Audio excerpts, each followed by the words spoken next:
Good morning dear student. भारतीय संविधान की विशेषताओं के बारे में हम चर्चा कर रहे थे और डियर स्टूडेंट कल की क्लास में हमने एक विशेषता पढ़ी थी, संपूर्ण प्रभुत्व संपन्न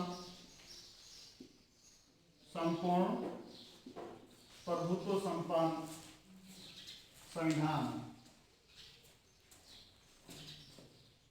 संपूर्ण प्रभुत्व संपन्न संविधान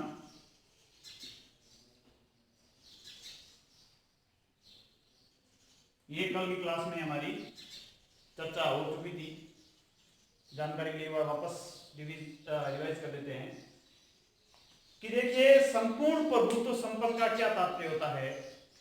यानी संप्रभुता का तात्पर्य यही है कि एक राज्य का आवश्यक तत्व है, इनके बिना राज्य को राज्य की श्रेणी में नहीं माना जा सकता। यही एक ऐसी विशेषता है जो राज्य को अन्य संगठनों से अलग करती है। फर्स्ट ग्रेड में क्वेश्चन भी पूछा गया था कि राज्य के तत्वों में महत्वपूर्ण तत्व कौन सा है, तो संप्रभुता का तत्व विद्यार्थियों महत्वपूर्ण है। अब भारत का जो संविधान है एक लोकप्रिय संप्रभुता पर आधारित है, अंतिम शक्ति जनता में निहित है और भारतीय जनता द्वारा निर्मित है। इसलिए भारत का जो संविधान है संपूर्ण प्रभुत्व संपन्न संविधान है। अब हमारे मन में एक क्वेश्चन उठता है कि भारत संपूर्ण प्रभुत्व संपन्न देश कब बना? भारत संपूर्ण प्रभुत्व संपन्न राज्य कब बना? प्यारे विद्यार्थियों, संपूर्ण प्रभुत्व संपन्न का मतलब आंतरिक और बाह्य निर्णय लेने के लिए पूर्ण स्वतंत्र हो जाए तो ही उस राज्य को हम संपूर्ण प्रभुत्व संपन्न राज्य मानेंगे। तो भारत का संविधान जब हमारे देश में लागू हो गया तभी भारत जो है संपूर्ण प्रभुत्व संपन्न राज्य बना। यानी 26 जनवरी 1950 को भारत संपूर्ण प्रभुत्व संपन्न राज्य बना। क्यों बना कहेंगे सर, आजाद 15 अगस्त 1947 को हो गए थे, तो आजाद भले ही हो गया वो भारत 15 अगस्त 1947 को, लेकिन 26 जनवरी 1950 से पहले हमारे ऊपर हमारे देश में जो शासन है, शासन अधिनियम 1935 के अनुसार चलाया जा रहा था और शासन अधिनियम 1935 ब्रिटिश सरकार के द्वारा, अंग्रेजों के द्वारा बनाया गया था। इसलिए हम भारत को संपूर्ण प्रभुत्व संपन्न राज्य तब तक नहीं कह सकते जब तक संपूर्ण कानून जो हैं भारतीयों के द्वारा बनाए गए लागू नहीं हुए हो। तो इस प्रकार से भारत जो है संपूर्ण प्रभुत्व संपन्न राज्य 26 जनवरी 1950 को बना। दूसरी विशेषता जिस पे आज हमारी चर्चा रहेगी विद्यार्थियों वो है प्रस्तावना।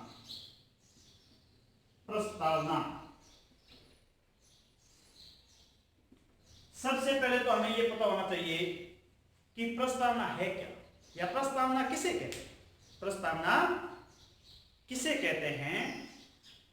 प्रस्तावना संविधान के लक्ष्यों व उद्देश्यों को रेखांकित करती है।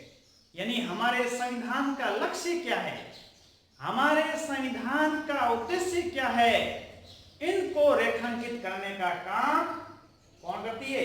प्रस्तावना करती है, जो संविधान का मूल भाव है। यानी जिस प्रकार से 13 दिसंबर 1947 को पंडित जवाहरलाल नेहरू जो उद्देश्य प्रस्ताव लेकर के आए, वही उद्देश्य प्रस्ताव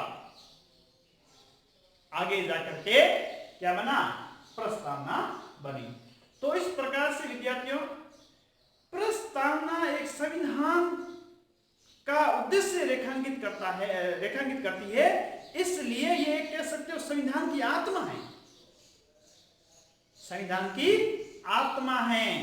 अगर आपको डायरेक्ट क्वेश्चन पूछा जाए, कंपटीशन में कई बार पूछा जाता है संविधान की आत्मा कहते हैं, तो संविधान की आत्मा जो है विद्यार्थियों वो प्रस्तावना को कहते हैं।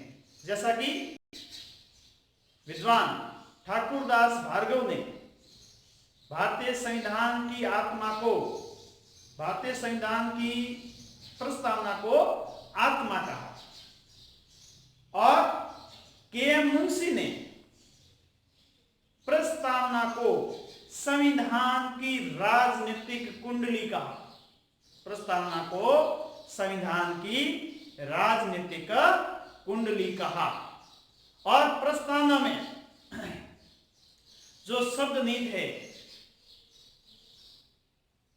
हम भारत के लोग, हम भारत के लोग, इससे यह ज्ञात होता है कि भारत के अंदर लोकप्रिय संप्रभुता है तथा अंतिम शक्ति जो है वो जनता में नीत है, संप्रभुता जनता में नीत है।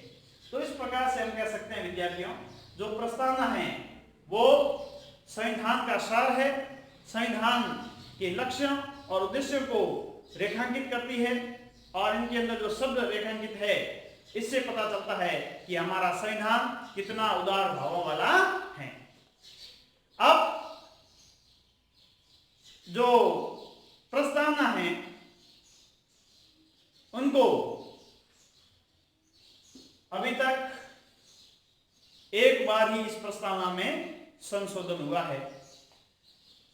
42वां संविधान संशोधन 1976 के अंदर एक बार ही प्रस्तावना के अंदर जो है विद्यार्थियों अमेंडमेंट हुआ है और 3 शब्द हमारे संविधान इस प्रस्तावना में जोड़े गए, पंथनिरपेक्षता, समाजवाद और अखंडता। तो इस प्रकार से प्रस्तावना की बात करें, विस्तृत चर्चा जो है अलग हम टॉपिक में करेंगे, लेकिन संक्षेप में अगर भारतीय संविधान की विशेषताओं में प्रस्तावना देखा जाए विद्यार्थियों, तो प्रस्तावना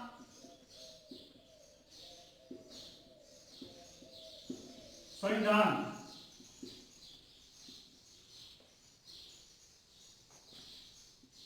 के लक्ष्यों व उद्देश्यों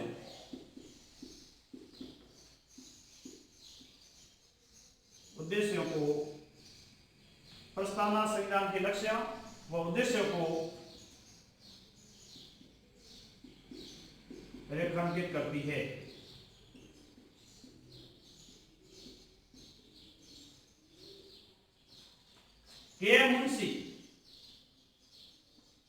के.एम. मुंशी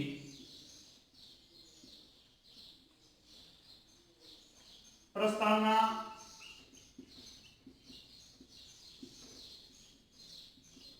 संविधान की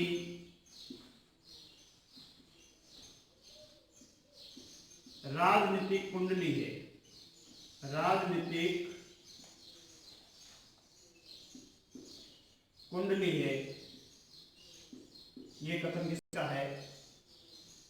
के.एम. मुंशी का है। ठाकुरदास भार्गव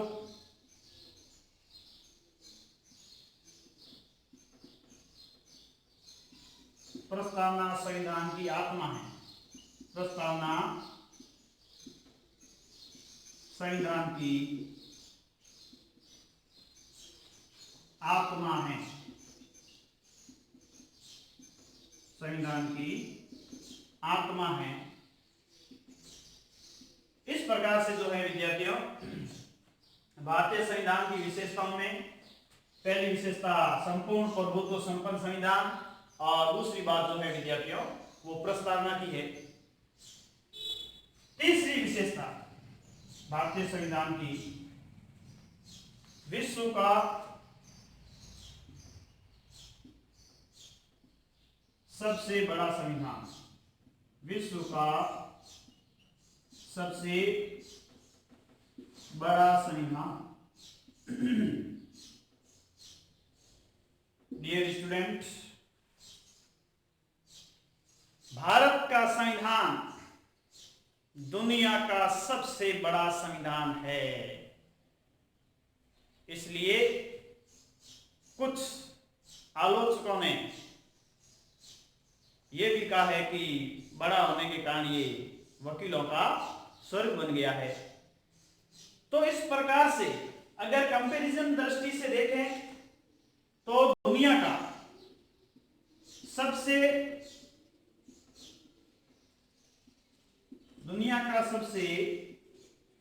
प्राचीन लिखित संविधान अमेरिका का संविधान। किसका है? अमेरिका का संविधान है विद्यार्थियों, और जिसमें सिर्फ कितने अनुच्छेद हैं? 7 आर्टिकल लिया। दुनिया का सबसे प्राचीन लिखित संविधान है।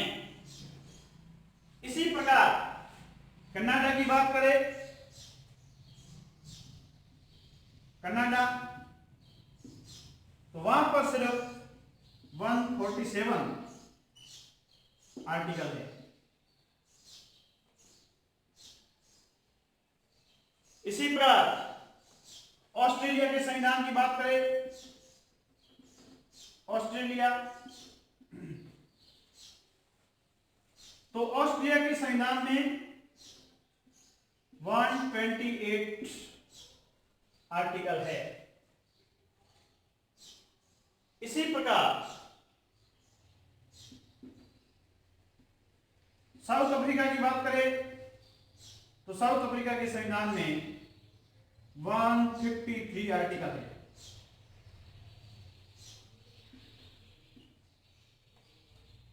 यानी जो प्राचीन संविधान है, जो विश्व के संविधान महत्वपूर्ण देशों के जब देखते हैं हम, तो उनमें अमेरिका के संविधान में सिर्फ 7 आर्टिकल है, कनाडा के कॉन्स्टिट्यूशन में 147 आर्टिकल है, और ऑस्ट्रेलिया के कॉन्स्टिट्यूशन में जो है 128 आर्टिकल है, और साउथ अफ्रीका के कॉन्स्टिट्यूशन में 153 आर्टिकल है। लेकिन भारत के संविधान में भारत के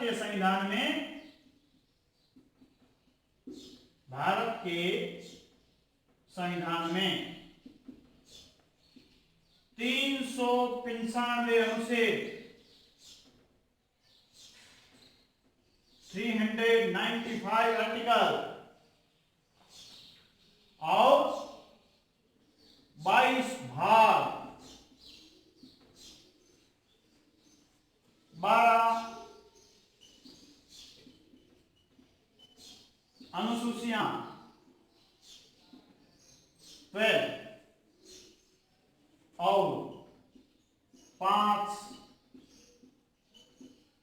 परिशिष्ट है। वापस संविधान का आधार है विद्यार्थियों। तो भारतीय संविधान में अगर देखा जाए तो 395 अनुच्छेद, अब मूलतः 395 थे, उसके बाद में जो जुड़े हैं तो वो संख्या अभी तक ही 395 ही है, क्योंकि उसके अंदर 395 ए बी सी ऐसे जोड़ दिए गए हैं। ऐसे तो टोटल नंबर की बात करें तो 450 से अधिक है, लेकिन जो मूलतः माने जाते हैं वो 395 ही माने जाते हैं। तो भारतीय संविधान में विद्यार्थियों 395 अनुच्छेद हैं और कुल उसमें 22 भाग किए हुए हैं, और अनुसूचियां कितनी है? 12 अनुसूचियां हैं। मूलतः संविधान में 8 अनुसूचियां थी विद्यार्थियों, और उसके बाद में 9, 10, 11 और 12 4 अनुसूचियां और जुड़ी है। अब वर्तमान में 12 अनुसूचियां हमारे संविधान के अंदर। 5 परिशिष्ट है। परिशिष्ट क्या होता है? परिशिष्ट का मतलब होता है विद्यार्थियों सप्लीमेंट्री डॉक्यूमेंट, यानी संविधान बनाते समय तो नहीं थे, लेकिन बाद में जो अन्य उसमें जो जोड़ा गया, भाग जोड़े गए, वो एक सप्लीमेंट्री डॉक्यूमेंट के तौर पे अटैच कर दिए संविधान में, उनको परिशिष्ट कहा जाता है। जैसे उदाहरण के तौर पे मूल संविधान में भाग 9 था, लेकिन बाद में जब पंचायती राज लागू हुआ तो 9 के अंदर 9 का जोड़ दिया गया भाग। अब उस संविधान के अंदर परिशिष्ट के तौर पर, सप्लीमेंट्री डॉक्यूमेंट के तौर पे 9 के साथ में क्या जोड़ दिया गया? 9 का जोड़ दिया गया। तो इस प्रकार से जो सप्लीमेंट्री डॉक्यूमेंट जोड़े जाते हैं उनको क्या कहा जाता है? परिशिष्ट कहा जाता है। क्या कहा जाता है? परिशिष्ट कहा जाता है विद्यार्थियों। तो इस प्रकार से भारत के संविधान में 395 आर्टिकल है, 22 पार्ट है और 12 जो है अनुसूचियां हैं और 5 जो है विद्यार्थियों वो परिशिष्ट है। इस प्रकार से भारत का संविधान विद्यार्थियों दुनिया का सबसे बड़ा संविधान है। इसीलिए विद्वान हरि विष्णु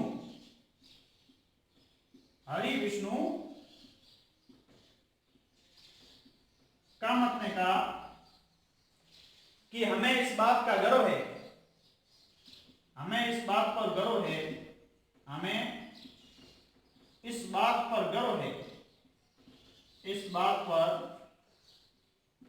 है कि भारत का संविधान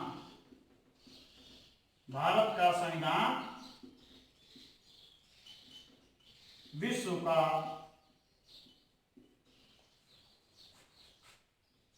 सबसे बड़ा संविधान है, विश्व का सबसे बड़ा संविधान है,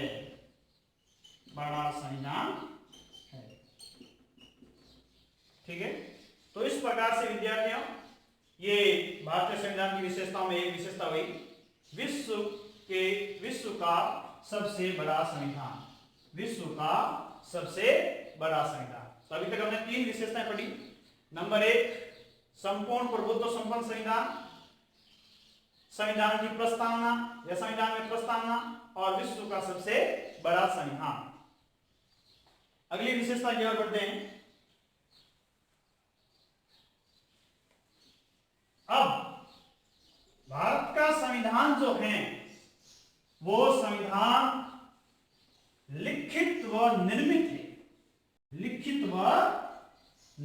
संविधान है भारत का विद्यार्थियों। तो भारत का संविधान जो है विश्व का बड़ा संविधान होने के साथ साथ लिखित व निर्मित संविधान है। तो नंबर 4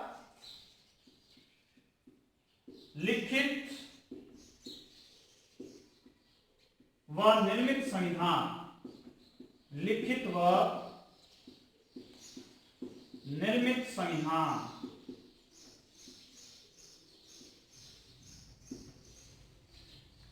प्यारे विद्यार्थियों भारत का संविधान कोई परंपराओं पर आधारित नहीं है।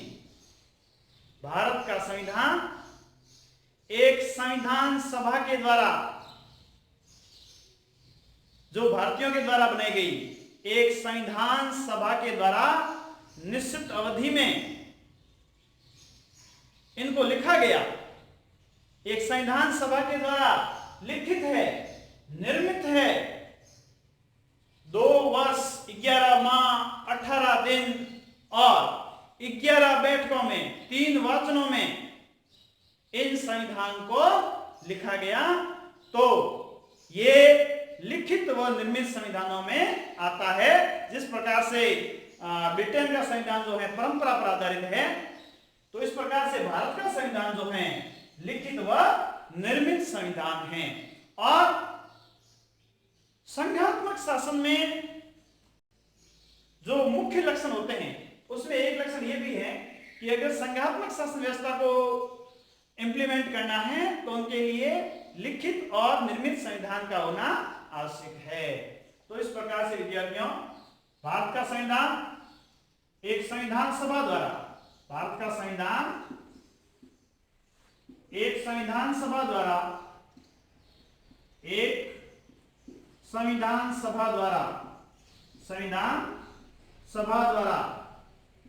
जिसके मेंबर पाकिस्तान विभाजन के बाद कितने हो गए थे 299। भारत का संविधान एक संविधान सभा द्वारा 2 वर्ष 11 माह 18 दिन में बनाया गया।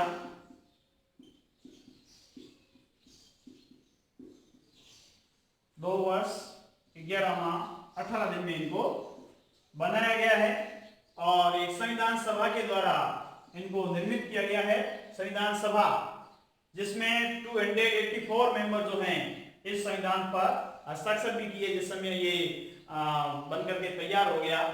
तो इस प्रकार से हमारा संविधान जो है लिखित है, निर्मित संविधान है, भारतीयों के द्वारा बनाया गया है और 60 देशों के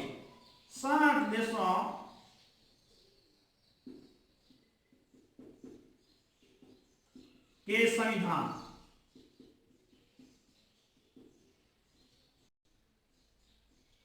लगभग 60 देशों के संविधानों का जो है विद्यार्थियों भारत के संविधान को बनाते समय अध्ययन किया गया।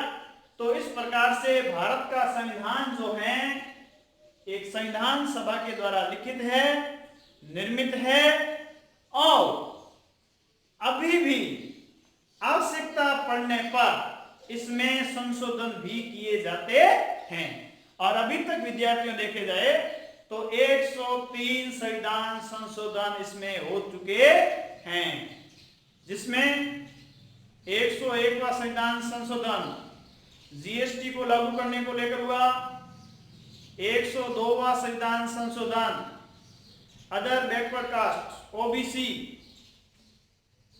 आयोग को जो कमीशन बनाया गया उसको 102वें संविधान संशोधन के तहत संवैधानिक दर्जा दिया गया और 103वां संविधान संशोधन ईडब्ल्यूएस इकोनॉमिक वीकर सेक्शन के लोगों को जो पहले सामान्य श्रेणी में आते थे उनको आर्थिक आधार पर जो है विद्यार्थियों रिजर्वेशन दिया गया। इस प्रकार से लिखित निर्मित होने के बावजूद भी इसमें समयानुकूल परिस्थितियों के अनुसार जो है समय समय पर परिवर्तन भी किया जाता है।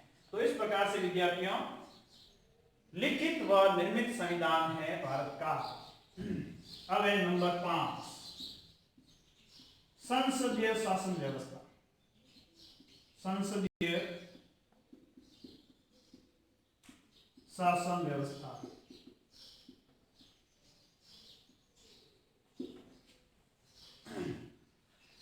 संसदीय शासन व्यवस्था क्या होती है? अगर देखा जाए तो संसदीय व्यवस्था का मतलब एक ऐसी व्यवस्था जो उत्तरदायित्व पर आधारित है, responsible government. Doctor Bhimrao Ambedkar ने कहा कि संसदीय शासन व्यवस्था में एक निश्चित समय बाद नहीं, दिन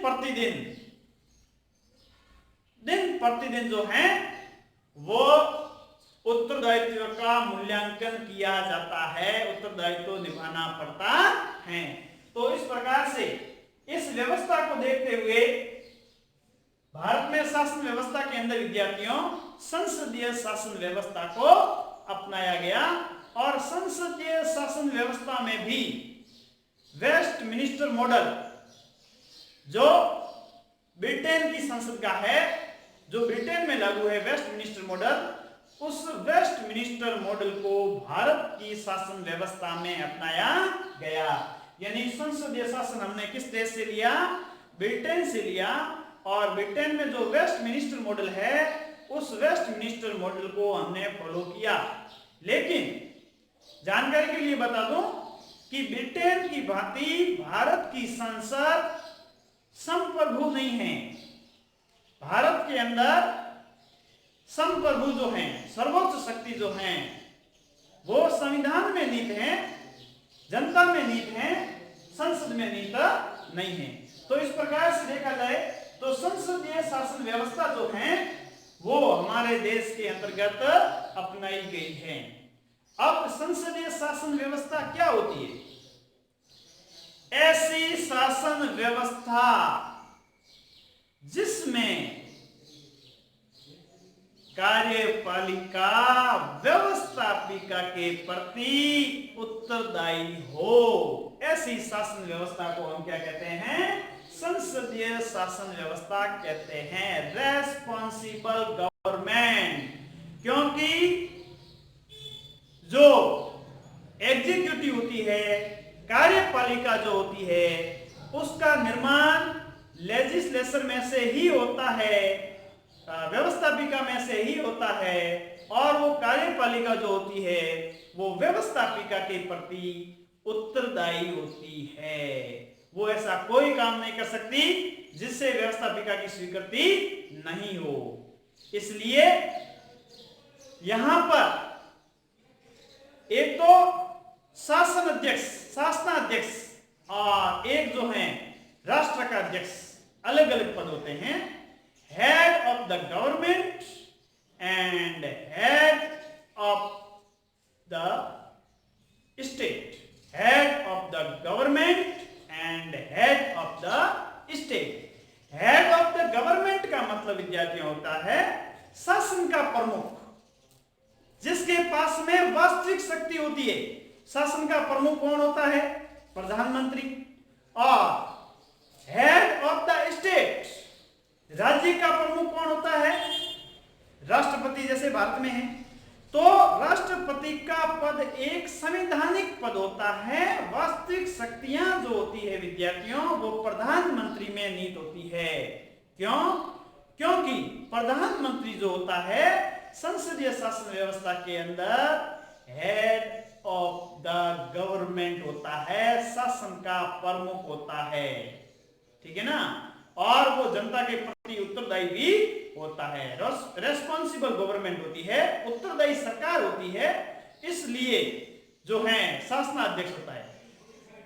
दूसरी बात करें अध्यक्षात्मक शासन की, जिसको भारत ने नहीं अपनाया क्योंकि उसमें उत्तरदायित्व का अभाव होता है और जो मेनली सिद्धांत जिस पे प्रेसिडेंशियल सिस्टम डिपेंड करता है, आधारित होता है, वो ये है विद्यार्थियों कि वहां पर सेपरेशन ऑफ पावर, शक्ति पृथक्करण देखने को मिलता है।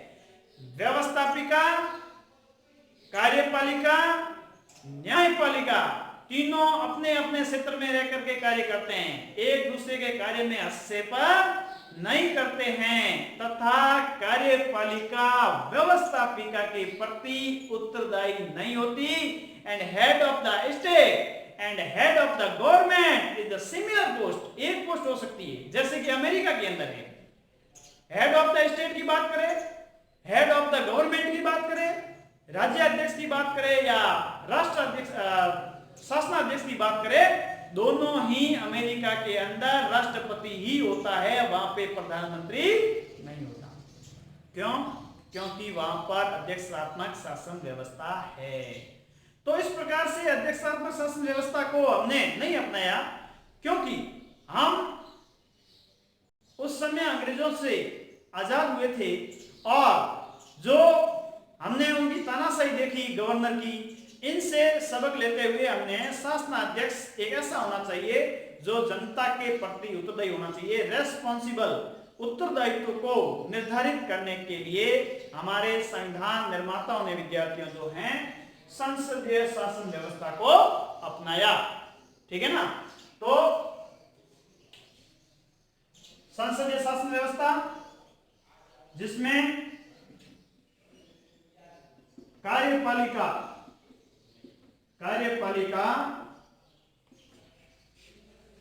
व्यवस्थापिका के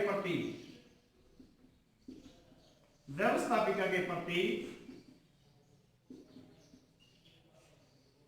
उत्तरदायी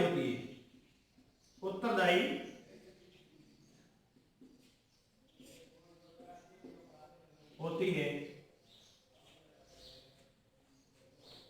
शासनाध्यक्ष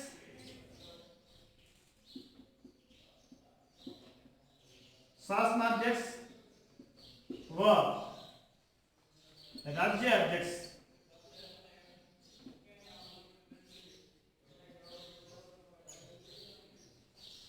अलग अलग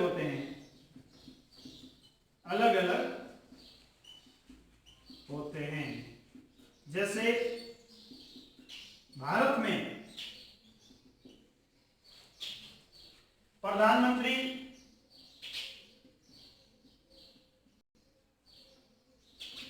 कौन है? शासनाध्यक्ष। शासनाध्यक्ष वास्तविक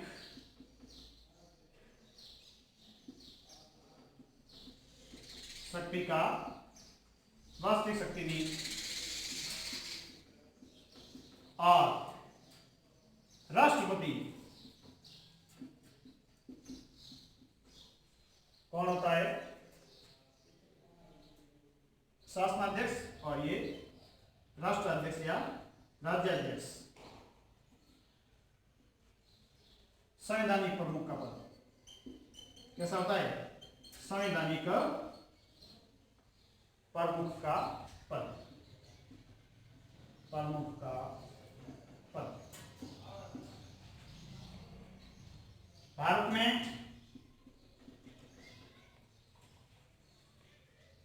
संसदीय शासन में, भारत में वेस्टमिनिस्टर मॉडल, वेस्टमिनिस्टर मॉडल को